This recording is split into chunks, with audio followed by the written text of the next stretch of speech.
Yes, we're recording. All right. Good afternoon and welcome to Walk on the Wild Side with Kat.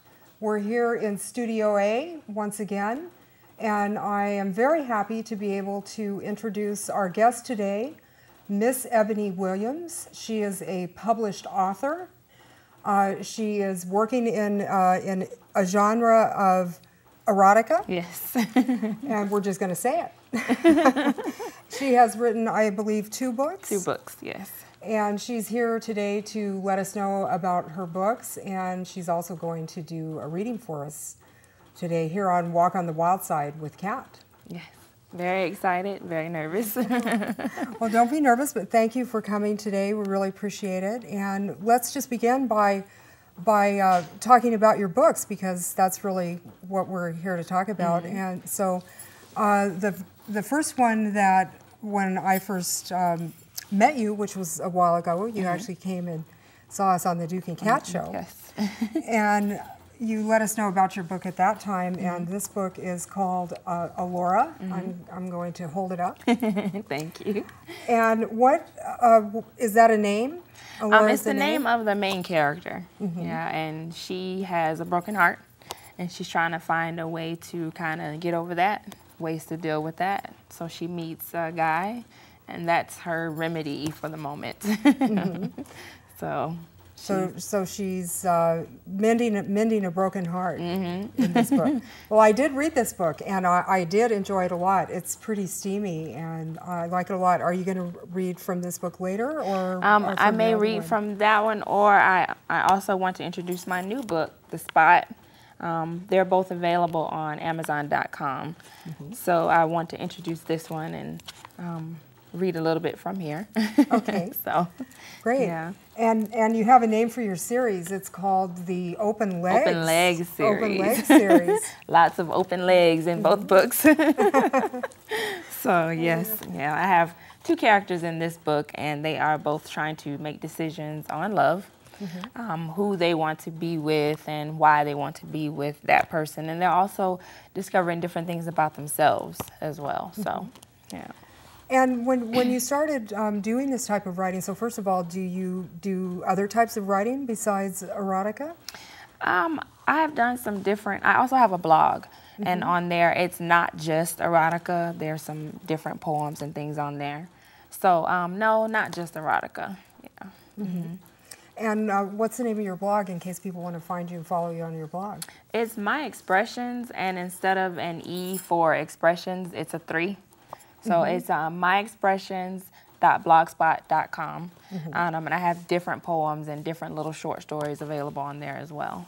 So, and really, what prompted you to start writing?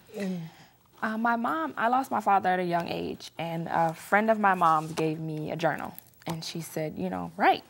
So I've been writing since probably 12. Of course, I wasn't writing erotica then, but I've been writing since 12, and it's just, for me, it's just an outlet. It's just a way to get some thoughts out on paper, but not only that, I enjoy creating these different characters, and I take a little tidbits from my own life and my imagination, which can be pretty wild. So, yeah. Well, it was pretty wild, and I can't wait to read the new one too. Yeah, so, this one is a little more raunchy, if I should say so. Yeah. And when did you start writing erotica? How long ago was that? I've been writing them for a few years, but I've always tucked them away and kept them to myself. I let a friend of mine read them, and she said, Ebony, you have to share this. You know, people like to read this type of stuff. Don't be ashamed of it. It's like, okay, well, we'll test the waters and see what happens. So I did that starting last year, and I got a pretty decent response. So I said, okay, well, we'll try with a short book. And so last year we started putting things out just to see if I could build an audience and see if people would be interested. So, and so you self-published? Yes, I self-published through Amazon. And so initially I did ebooks, but now they're available in paperback. So, yeah. So everyone can get a hold of one on your phone. Even on your phone, you can, on your phone, you can read it. Yeah. So. anywhere you need a quick fix. Well, that's great.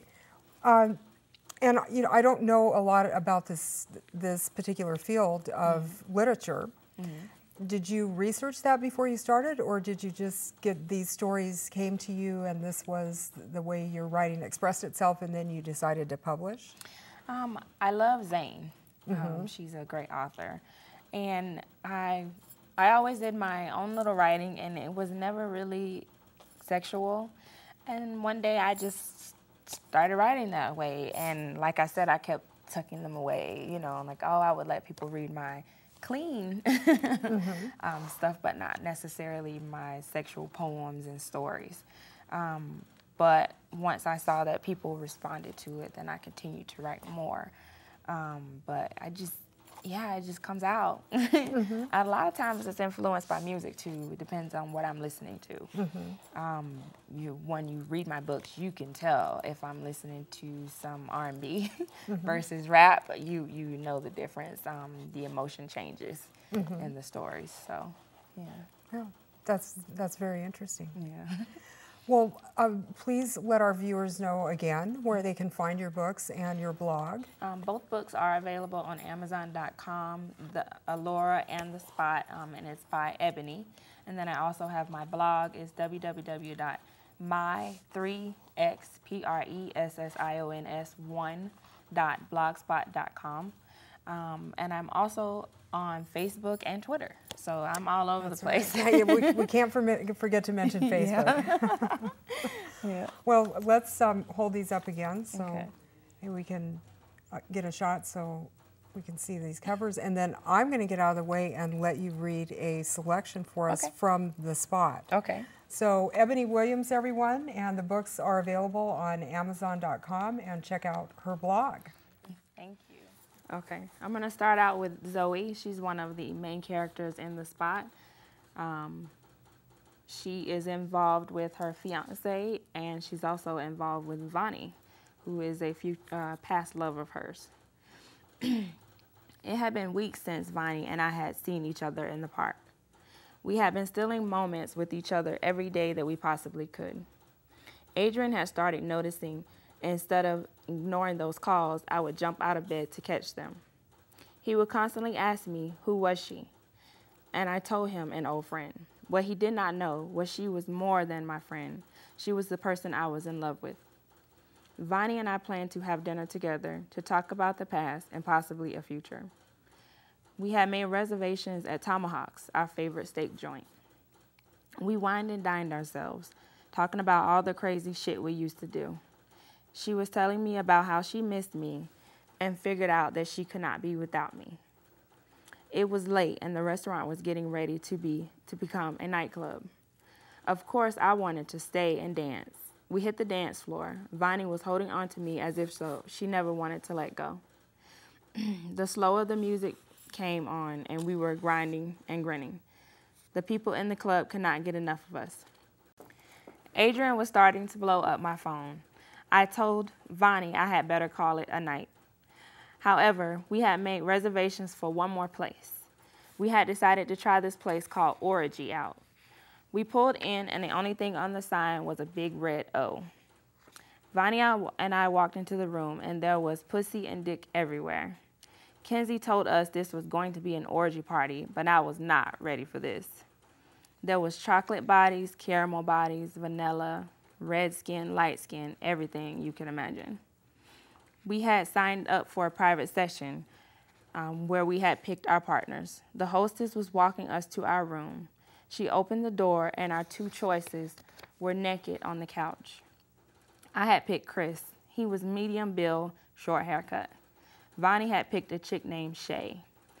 The chick was 5'0", cornrows loose on the end, thick thighs, huge boobs, pussy as smooth as a baby's ass. Damn, I wanted to lick that too. Vonnie went straight over to Shay and spread her legs with no hesitation. She started eating her pussy. Chris pointed at the bed and bent me over. He rubbed his soft fingers along my pussy and made me wet. Vonnie was moaning and suffocating Shay between her legs. I wanted a piece of their action. I walked over, bent down, and started kissing Vonnie. Chris followed. He put himself deep inside me and started working my walls. I wanted more. I pushed Chris off, sat on Vonnie's face, and slowly rolled her tongue.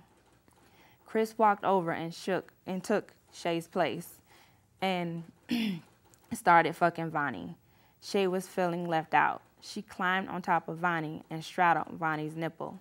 She began to rub it against her clit. Vonnie was fingering her pussy as I tasted Shay's tongue. My orgasm was approaching, and I was smashing my pussy tight against Vonnie's face. Vonnie herself was moaning and squirming. Chris was fucking her good. Shay was riding Vonnie's fingers. I was squeezing Shay's boobs and sucking them. I could not hold on to my orgasm any longer. My juices flowed all over Vonnie. I climbed off and watched her squirm her way to her orgasm. Chris was holding her down and slamming her hard. You could tell his ecstasy was near, and the rules were no rubbers. However, PAs, pleasure assistants, were not allowed to come inside you. Chris pulled out, and he splurged his creamy nectar all over Vonnie's pussy. She climbed between her legs. Shay climbed between her legs and licked her pussy clean. It was everything we paid for it to be.